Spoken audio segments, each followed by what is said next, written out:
Сегодня отмечается Всемирный день сердца. Сердечно-сосудистые заболевания лидируют в структуре смертности.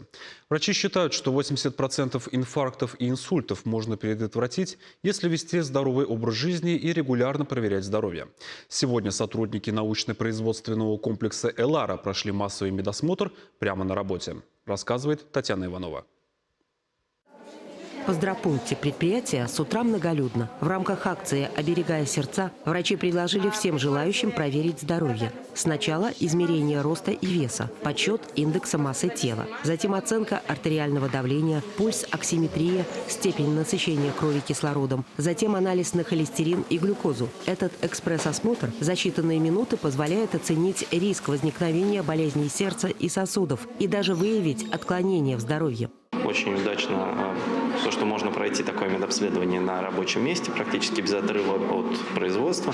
Мне посоветовали, выписали какие-то тут препараты давления. Будем принимать.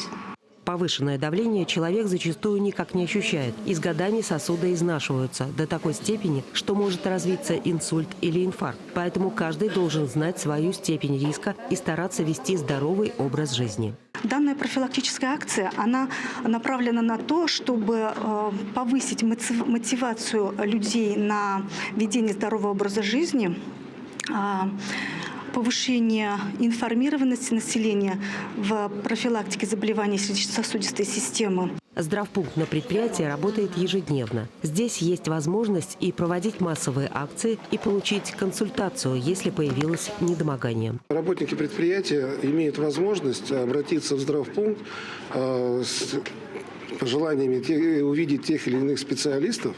И мы уже на основании этого организуем такие встречи для проведения консультаций. Хороший эффект дает самая обычная лекция на медицинскую тему, считают врачи. Ведь каждый может задать вопрос и по теме, и по профилю своего заболевания. Татьяна Иванова, Вадим Владимиров, Вести Чувашия.